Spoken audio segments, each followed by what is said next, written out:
just want it. Can you see myself? Can you see myself? Can you see myself? 140 miles outside London on the east coast of England, Woodbridge and Brentwater's naval bases, under the command of the United States Air Force. Together, they form the largest tactical fighter wing in the world. The two bases are separated by a 3-mile stretch of heavy woods, known as the Rendlesham Forest, the backdrop for one of the most investigated UFO sightings in history. This is what it looked like just after midnight, December 27th. Woodridge Security Supervisor Sergeant Jim Peniston rushed to the East Gate, where sentries alerted him to strange lights. My first thought on it was an aircraft downing, a possible aircraft crash.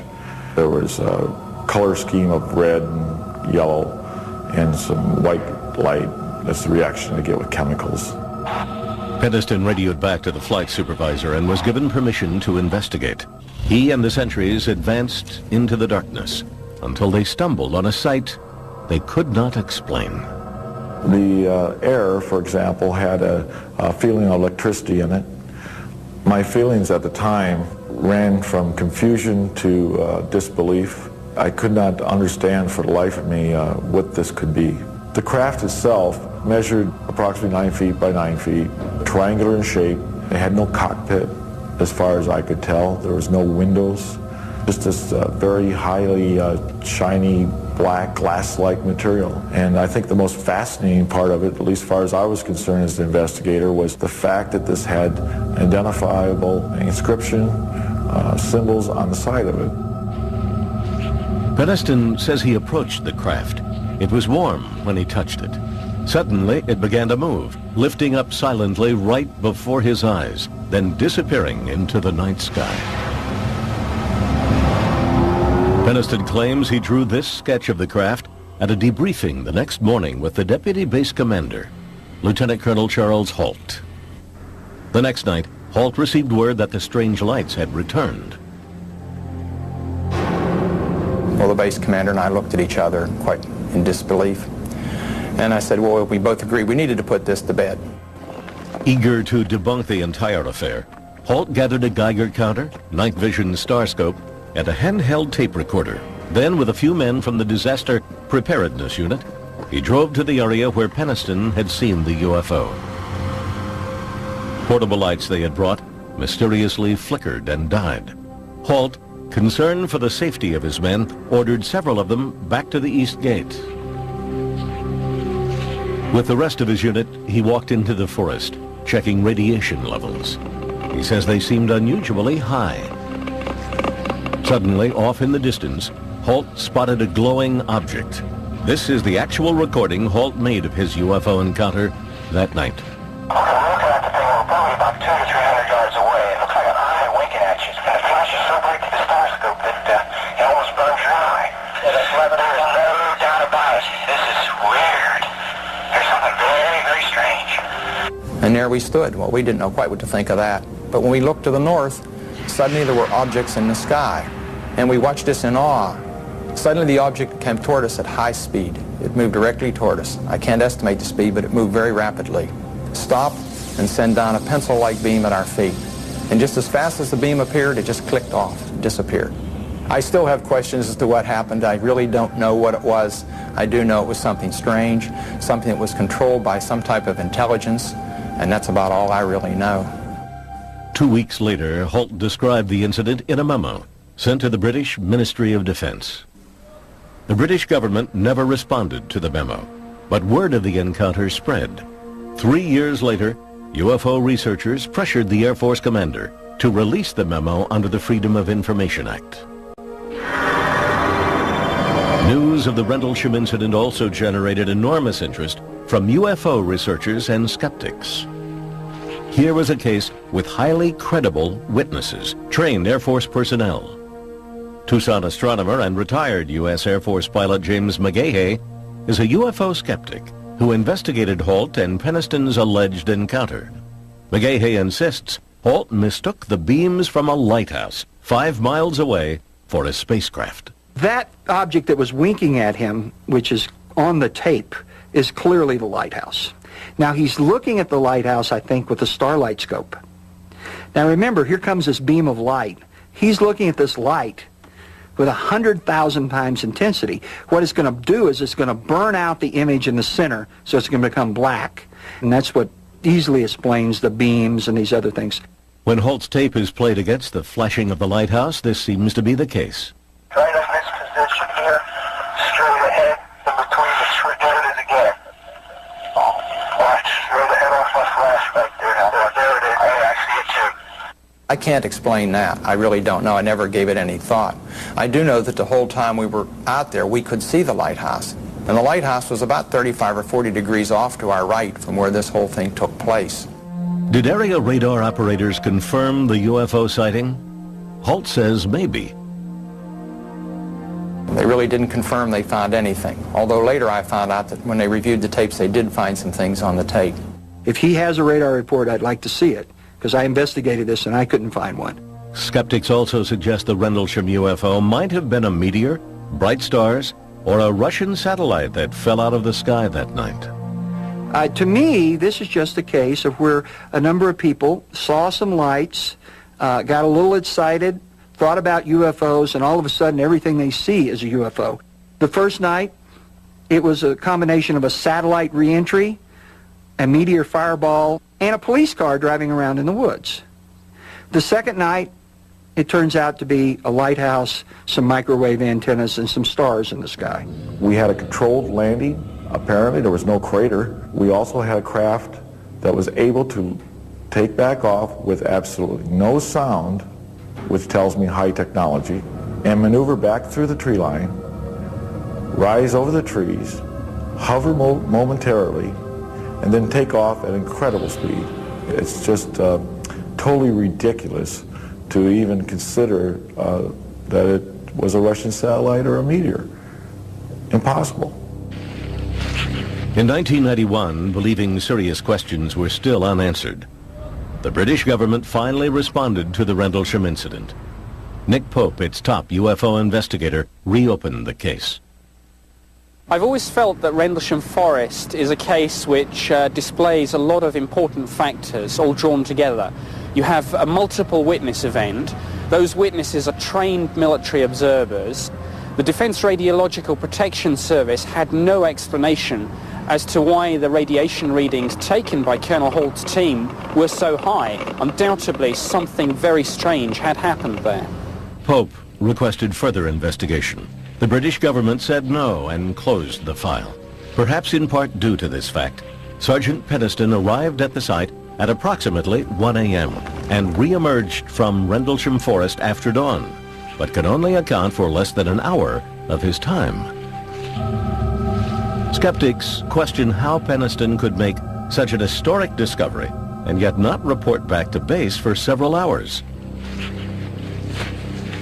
What we had thought was apparently only maybe an hour's worth of investigation time turned out to be 4 hours. I got a feeling that it might have been the adrenaline that we were pumped up at that point in time. What is it that Peniston says he saw and touched that night? To this day, he is perplexed by the entire incident. Something that can sustain a controlled flight, something that has mass, something that makes no sound, and something that can take off at incredible speeds back up into the atmosphere. Explain it. I can't. Unknown forms in the sky surprise and alarm citizens below, sometimes causing governments to do battle with the unexplained.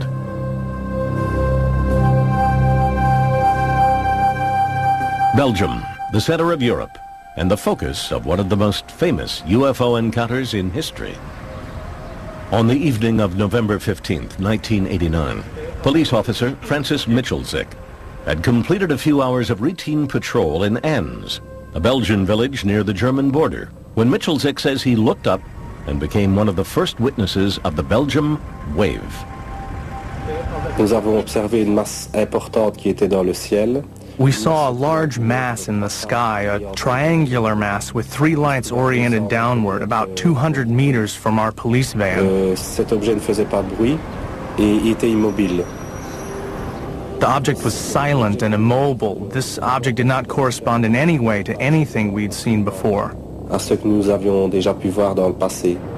2 weeks later, Dieter Plumens, a member of the Gendarmerie, the Belgian National Police Force, heard over the police radio fellow officers nearby reporting a strange object in the night sky. At first, when we heard our colleagues talking to dispatching, we thought they were crazy. Plumens requested permission to investigate, and when he reached the edge of town, he says, witnessed an astounding sight.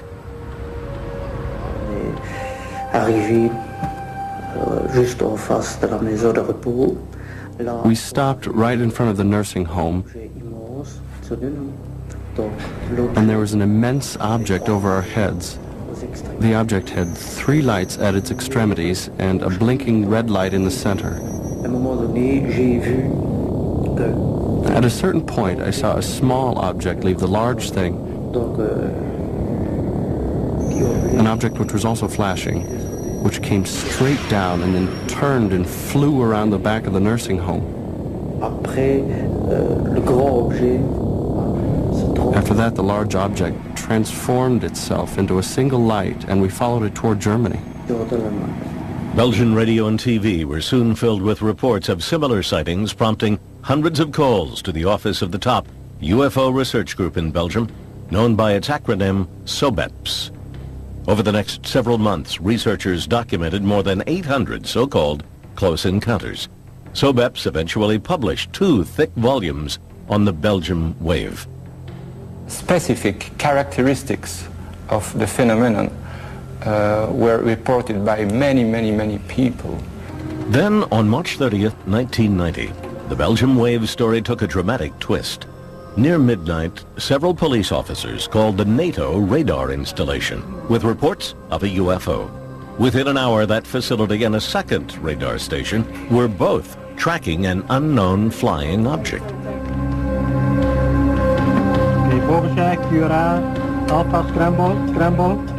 The chief of operations for the Belgian Air Force, Lieutenant Colonel Wilfred de Brouwer, ordered ground command to scramble a pair of F-16 fighter jets armed with missiles.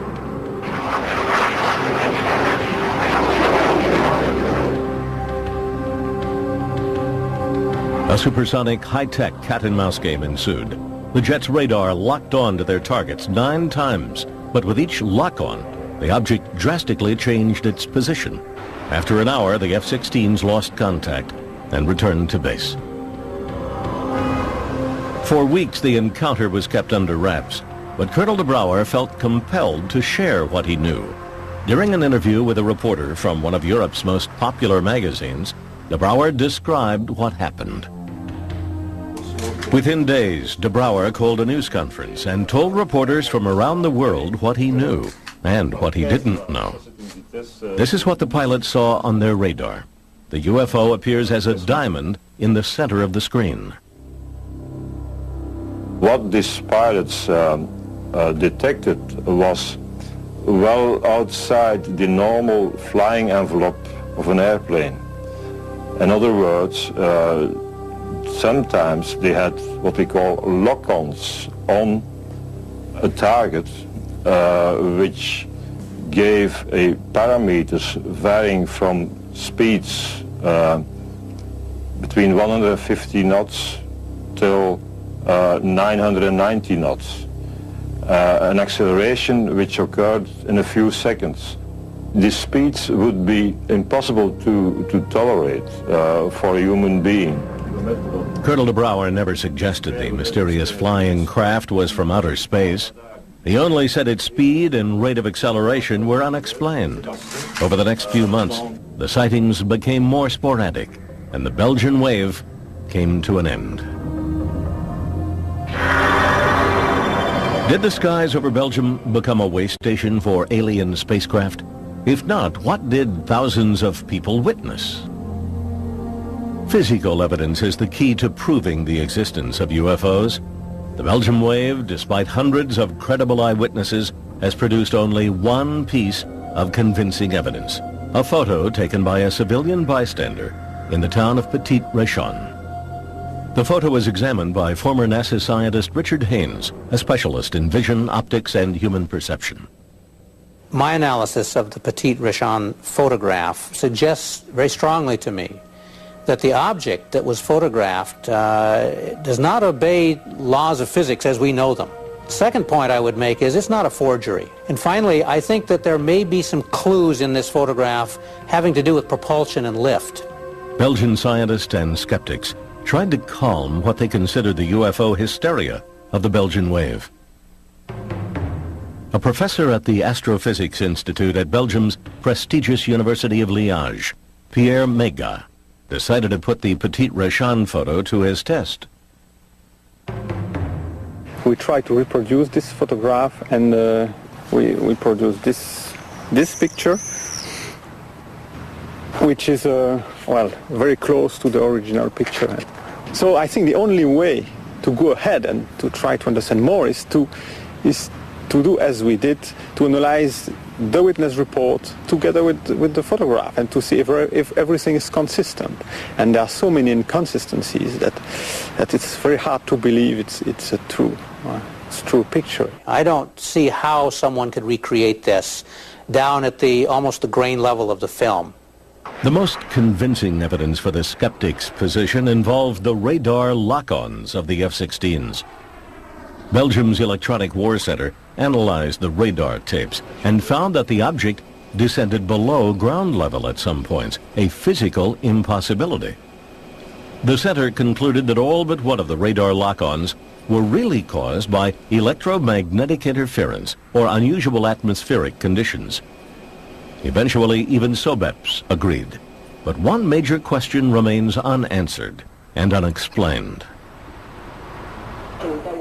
Experts say that when ground-based and air-based radar track the same object simultaneously, the object is real. One of the lock-ons, a simultaneous tracking of the UFO by one of the F-16s and the ground radar station, has never been explained. If I remember, it's lock-on number 9, which has some very weird characteristics. And these characteristics doesn't fit with atmospherical explanation, not at all. Thousands of people still wonder if what they saw came from another world. Others ask if that single perplexing radar report is a clue to civilizations in distant galaxies. Questions for those who find answers in the unexplained. For years, the U.S. government seriously investigated sightings of UFOs. Thousands of cases passed through the hands of military and other government agencies. Most of these cases had rational explanations. The rest remained classified as unexplained.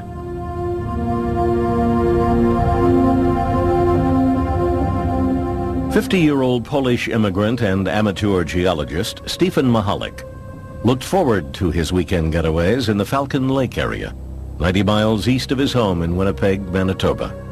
This was Mahalik's favorite prospecting site.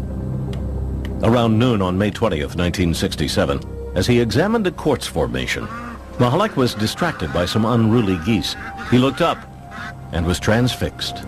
He says he saw two cigar-shaped objects glowing red in the sky. The following is a recording Mahalik later made of what he saw next.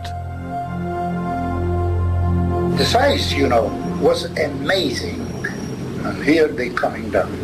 With speed, I just can't describe. Amazing speed.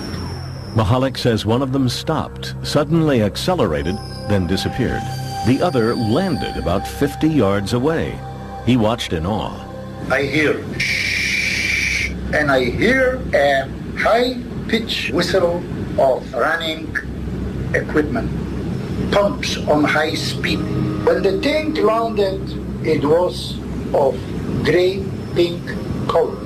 It's stainless steel, and it was pink hot. And I can feel the breeze on my face that thing is hot outside. There was my notebook, there was my pencil, so I sketched this thing. Mahalik claims it was round, about 40 feet long and about 10 feet high. His curiosity took hold and he approached the craft. He examined the outside of it, slowly touching the glowing skin with his gloved hand. It was fiery hot, nearly melting the palm of his rubber glove.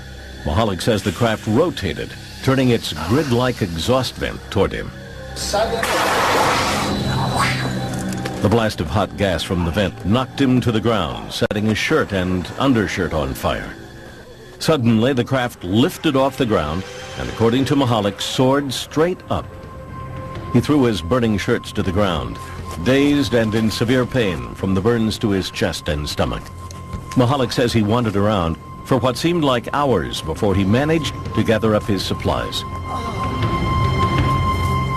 He found his way out of the woods, caught a bus, and later that night arrived back in Winnipeg. Still in pain, he rushed from the bus station to nearby Misericordia Hospital, where he was treated for first-degree burns. Mahalik claims the blast from the craft had etched a grid-like pattern into his abdomen that matched the pattern on the exhaust vent. The next day, Sunday, he was spirited off to the St. Regis Hotel after convincing the managing editor of Winnipeg's highly regarded daily newspaper, the Winnipeg Tribune, that his extraordinary encounter was real. At that time, I said, okay, as any newsman would have done, draw it. I gave him a piece of paper. I think that drawing has become the most famous UFO piece of evidence in the world today. He sat down, he drew it in front of me. I hid it. I talked to him. I called doctors. I called police. And I sure as hell didn't want the Winnipeg Free Press getting the story. Monday's edition of the Tribune led with this headline. Mahalik soon became a sensation worldwide. What followed was one of the most intensely examined UFO cases on record. Over the next 2 years, Mahalik's burns kept recurring and no one could explain why. He was examined by more than a dozen physicians in Canada and the United States, including doctors at the Mayo Clinic. An investigation by the Royal Canadian Air Force concluded that the abdominal burns sustained by Mr. Mahalik remain as unexplainable as the source of the burn. The Mayo Clinic psychological report further concluded that Mahalik was not prone to delusions, hallucinations, or any type of emotional disorder. Perhaps the most influential investigation was conducted under the auspices of the United States government. The chief investigator, physicist Roy Craig, is now retired and raises llamas on his Colorado ranch. His job was to investigate UFO reports and find physical evidence. We responded to the Falcon Lake report as soon as we could. Now, there's no value in seeing a landing site that somebody's had a chance to go back and prepare for me to look at. But if we could get back and find a landing site that had not been seen by anyone else, there may be something there that we could use as real evidence that he had a real experience.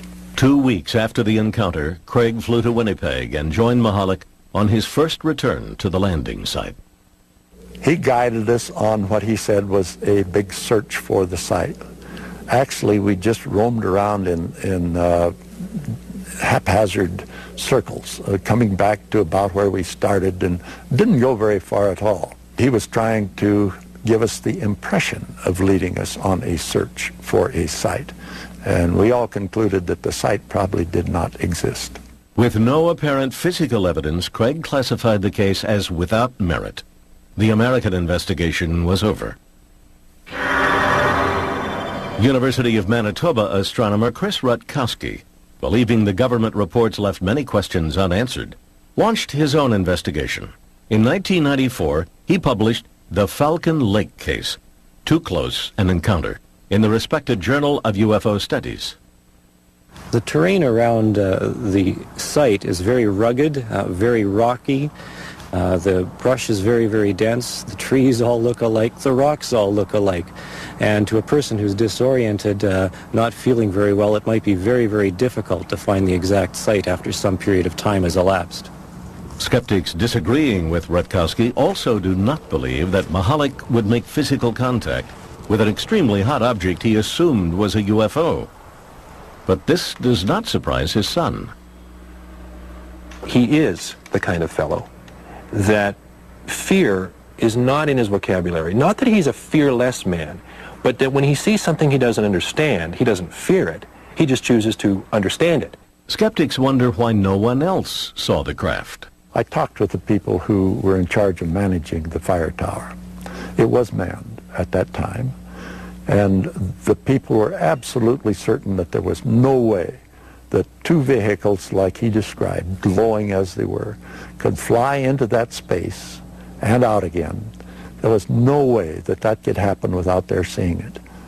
My conclusion on that case is that all the evidence that I found pointed toward hoax rather than a real experience. And not even a skillful hoax, a very inept hoax. Mahalik became bedridden and incapacitated in the 1980s. Was this hard-working and devoted family man capable of crafting such a hoax? For my dad to fabricate something as large as this would require more than I think he had. More than he has. He's a simple man.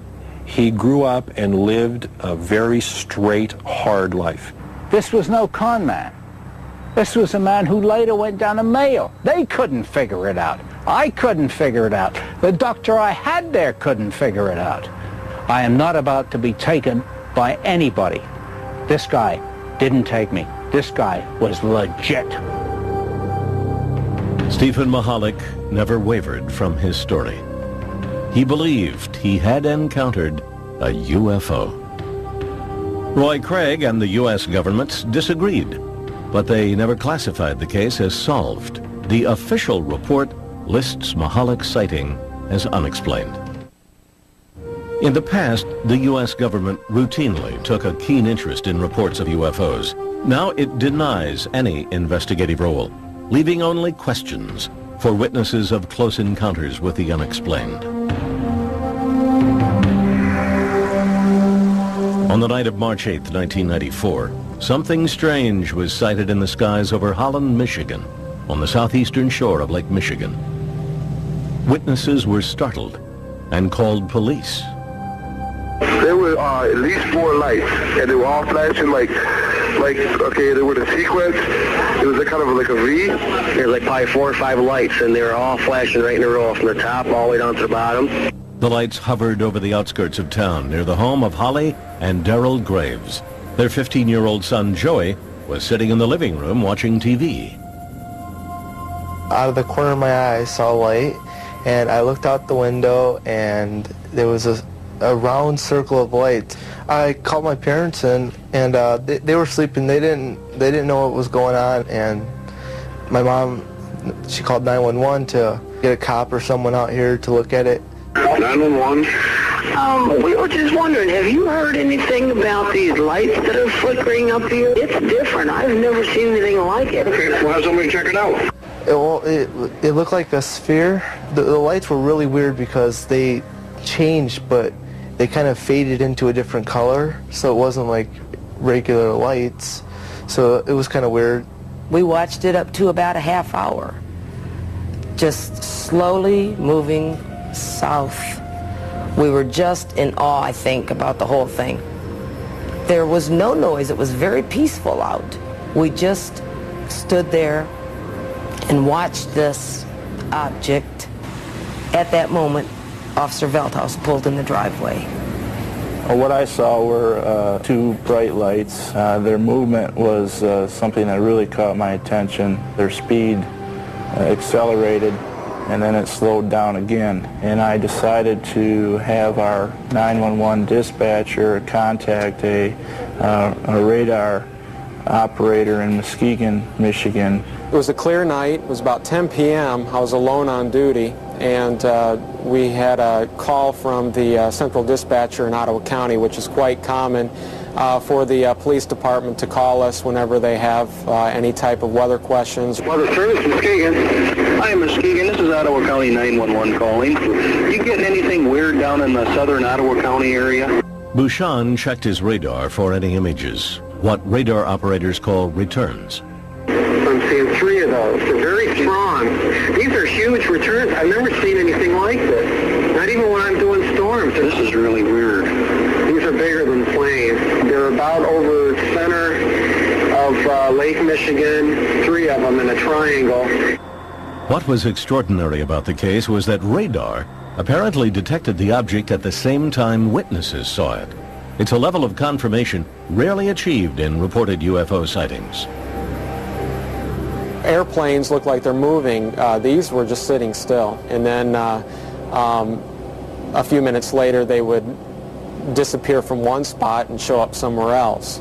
I really didn't know what it was. Strange lights in the night sky moving at otherworldly speed. The image confirmed on a radar screen. Was this finally hard evidence of a technology far beyond our own? Had an alien spacecraft paid a visit to Holland, Michigan? There was no explanation for these unusual sightings. A reporter for the Muskegon Chronicle, Michael Walsh, decided to investigate for himself. He too found the story remarkable. We've had past articles where people have reported some strange phenomena, especially at this time of year. But not once did we ever have any dual confirmations, visual plus the radar. Others began looking into the incident, fascinated by the radar confirmation. A professor of natural sciences and at the same time the editor of the Journal of UFO Studies, UFO researcher Michael Swords, met with radar operator Jack Bouchon. We went into the radar room.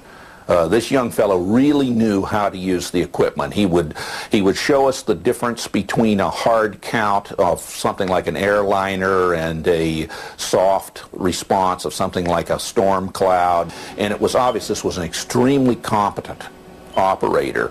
Skeptics point out that Bouchon was still a weather intern at the time of the sighting. California engineer and skeptic Robert Schaefer thinks he can explain what the images really were. The National Weather Service says that they tracked a number of objects over Lake Michigan, but of course not everything that turns up on radar is a solid object. Radar is subjected to mirage conditions of various kinds. Schaefer believes that the sightings over the lake can be explained by a natural phenomenon which usually happens over Lake Michigan in the spring. Warm air moves over the cold waters of the lake. The layer of cold air trapped beneath the layer of warm air creates a mirror effect in the sky by bending the light. This effect is called a temperature inversion. One of the best-known investigators of UFO sightings, Philip J. Klass, is a technical journalist for Aviation Week and Space Technology, and an expert on radar systems. Ground radar, especially during temperature inversion conditions, the rays can be, instead of going straight out, they can be bent downwards, so where you get echoes from the ground. We're trained to know the difference between temperature inversions and, for instance, precipitation, because they appear to be the same thing. Klass says that since Bouchon was using old linear radar, not the newer Doppler radar, the images were probably atmospheric tricks. It is a weather radar. It is not designed especially to detect metal objects or aircraft. These returns were not only hard returns, but they showed up in this geometric pattern. And that when, say, the lead return would move out into Lake Michigan, the other two would stay behind. Then they would move to reform the triangle. In fact, according to Muskegon Chronicle reporter Michael Walsh, most of the UFO witnesses did report strikingly similar patterns, shapes, and sizes. I believe that each of them sincerely believed what they saw was something extraordinary. That's not to say that it's extraterrestrial or paranormal. It may very well be a very physical manifestation of something that we don't yet know about. There is no consensus on what the UFOs over Holland, Michigan might have been. Skeptics point to a temperature inversion and its effect on both the lights in the sky and the radar on the ground. Witnesses, including a Weather Service radar operator, say they know they saw something real. But what was it? Do these eyewitness accounts and the radar confirmation merit further investigation? The government answered that question long ago. It says no, leaving this encounter one that may forever remain unexplained. Since the 1940s, believers in the unexplained have charged the U.S. government with conspiracy and cover-up. In the 1990s, those charges concentrated on a super-secret military base.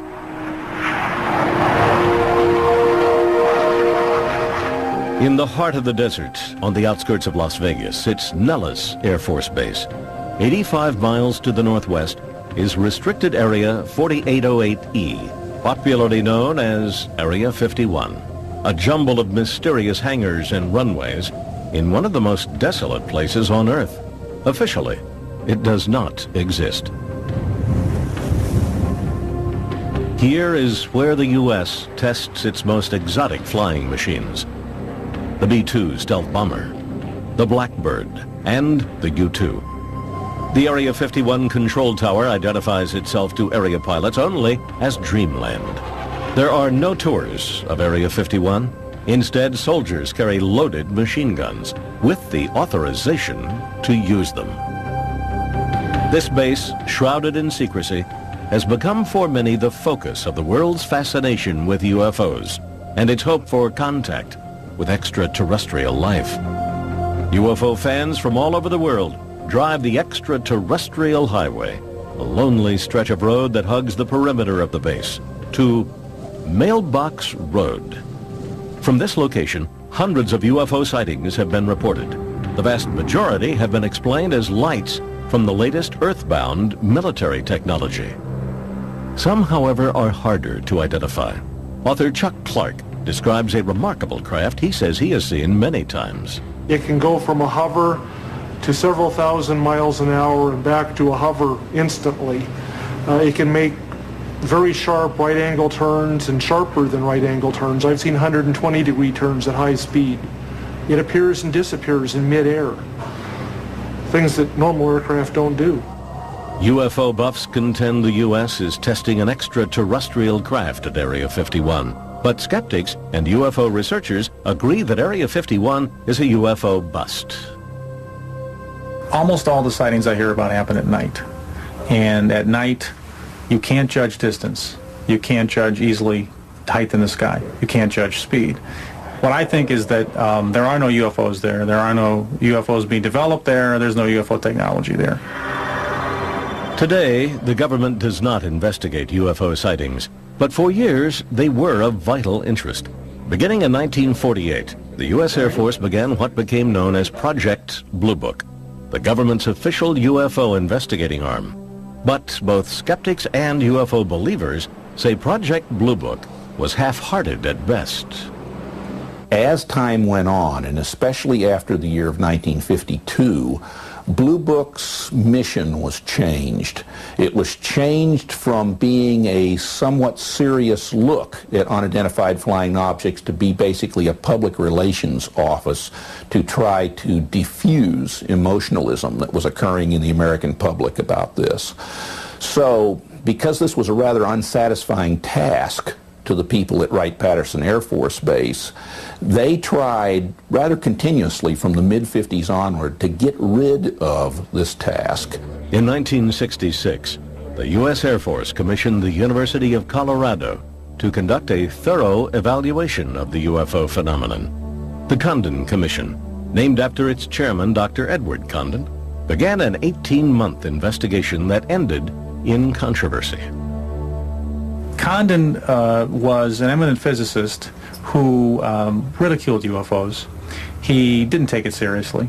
He didn't spend time on the project. So the project went wrong because essentially from the top, not the scientific staff, but from the top, it was designed to help the Air Force get rid of the UFO problem. Well, how could it be designed to do that unless it said UFOs weren't important and weren't serious and weren't a scientific problem? Retired physicist and former investigator for the Condon Commission, Roy Craig, strongly supports the Commission's work. We'd have some excellent reports come in with all sorts of proof that there was a strange vehicle there. And each bit of evidence that we checked out turned out to not be what it really sounded like to start with. The Condon Commission concluded that the government should stop investigating UFOs. As a result, in 1969, after 21 years and 15,000 UFO reports, including thousands classified as unexplained, the Air Force closed down Project Blue Book. But interest in UFOs remains high, despite the official position taken by the government. Was the government justified in terminating its UFO investigations? Most scientists, including astronomer Larry Chupik of Chicago's Adler Planetarium, say yes. We don't find that the stories of aliens in some government hangar are true. We don't find pieces of spacecraft. I think when people look at the sky and they don't know what they're seeing, they tend to think of unusual things. I don't reject the idea that there are flying saucers on Earth from elsewhere on the basis that has always been given that our universe is so vast that they couldn't get here, and therefore they aren't here. We could not, because of our ignorance of our universe, say that other beings could not be here. I don't believe we've been visited by extraterrestrials. I haven't seen the evidence for it yet. So we say the question is very much open and should be studied carefully. For 30 years, I've been looking. I have yet to find a single piece of scientifically credible evidence to indicate that we have alien visitors. Have we been visited by extraterrestrials? Could the elusive evidence be found in a small number of mysterious reports that defy explanation? Almost all of them turn out to be things we as scientists can identify, even though most people couldn't. Now, those last few are always questionable because neither we nor the observers know what they are. These are the unexplained. Stop and send down a pencil-like beam at our feet. And just as fast as the beam appeared, it just clicked off, disappeared. I still have questions as to what happened. I really don't know what it was. I do know it was something strange, something that was controlled by some type of intelligence, and that's about all I really know. 2 weeks later, Holt described the incident in a memo sent to the British Ministry of Defense. The British government never responded to the memo, but word of the encounter spread. 3 years later, UFO researchers pressured the Air Force commander to release the memo under the Freedom of Information Act. News of the Rendlesham incident also generated enormous interest from UFO researchers and skeptics. Here was a case with highly credible witnesses, trained Air Force personnel. Tucson astronomer and retired U.S. Air Force pilot James McGahey is a UFO skeptic who investigated Holt and Peniston's alleged encounter. McGahey insists Holt mistook the beams from a lighthouse 5 miles away for a spacecraft. That object that was winking at him, which is on the tape, is clearly the lighthouse. Now he's looking at the lighthouse, I think, with a starlight scope. Now remember, here comes this beam of light. He's looking at this light with 100,000 times intensity. What it's going to do is it's going to burn out the image in the center, so it's going to become black. And that's what easily explains the beams and these other things. When Holt's tape is played against the flashing of the lighthouse, this seems to be the case. Right in this position here, straight ahead, in between the trigger and the gap. Watch, straight ahead off my flash back there. There it is. I see it too. I can't explain that. I really don't know. I never gave it any thought. I do know that the whole time we were out there, we could see the lighthouse. And the lighthouse was about 35 or 40 degrees off to our right from where this whole thing took place. Did area radar operators confirm the UFO sighting? Holt says maybe. They really didn't confirm they found anything. Although later I found out that when they reviewed the tapes, they did find some things on the tape. If he has a radar report, I'd like to see it, because I investigated this and I couldn't find one. Skeptics also suggest the Rendlesham UFO might have been a meteor, bright stars, or a Russian satellite that fell out of the sky that night. To me, this is just a case of where The air, for example, had a feeling of electricity in it. My feelings at the time ran from confusion to disbelief. I could not understand for the life of me what this could be. The craft itself measured approximately 9 feet by 9 feet, triangular in shape. It had no cockpit as far as I could tell. There was no windows, just this very highly shiny black glass-like material. And I think the most fascinating part of it, at least as far as I was concerned as an investigator, was the fact that this had identifiable inscription, symbols on the side of it. Peniston says he approached the craft. It was warm when he touched it. Suddenly, it began to move, lifting up silently right before his eyes, then disappearing into the night sky. Peniston claims he drew this sketch of the craft at a debriefing the next morning with the Deputy Base Commander, Lieutenant Colonel Charles Halt. The next night, Halt received word that the strange lights had returned. Well, the base commander and I looked at each other quite in disbelief. And I said, well, we both agreed we needed. I just wanted. Can you see myself? Can you see myself? Can you see myself? 140 miles outside London on the east coast of England, Woodbridge and Brentwater's naval bases, under the command of the United States Air Force. Together, they form the largest tactical fighter wing in the world. The two bases are separated by a 3-mile stretch of heavy woods, known as the Rendlesham Forest, the backdrop for one of the most investigated UFO sightings in history. This is what it looked like just after midnight, December 27th. Woodridge Security Supervisor Sergeant Jim Peniston rushed to the East Gate, where sentries alerted him to strange lights. My first thought on it was an aircraft downing, a possible aircraft crash. There was a color scheme of red and yellow and some white light. That's the reaction I get with chemicals. Peniston radioed back to the flight supervisor and was given permission to investigate. He and the sentries advanced into the darkness until they stumbled on a sight they could not explain. To put this to bed. Eager to debunk the entire affair, Halt gathered a Geiger counter, night vision star scope, and a handheld tape recorder. Then, with a few men from the Disaster Preparedness Unit, he drove to the area where Peniston had seen the UFO. Portable lights they had brought mysteriously flickered and died. Halt, concerned for the safety of his men, ordered several of them back to the East Gate. With the rest of his unit, he walked into the forest, checking radiation levels. He says they seemed unusually high. Suddenly, off in the distance, Halt spotted a glowing object. This is the actual recording Halt made of his UFO encounter that night. Okay, we're looking at the thing. We're probably about 200 to 300 yards away. It looks like an eye winking at you. And it flashes so bright to the star scope that it almost burns your eye. There's no doubt about it. This is weird. There's something very, very strange. And there we stood. Well, we didn't know quite what to think of that.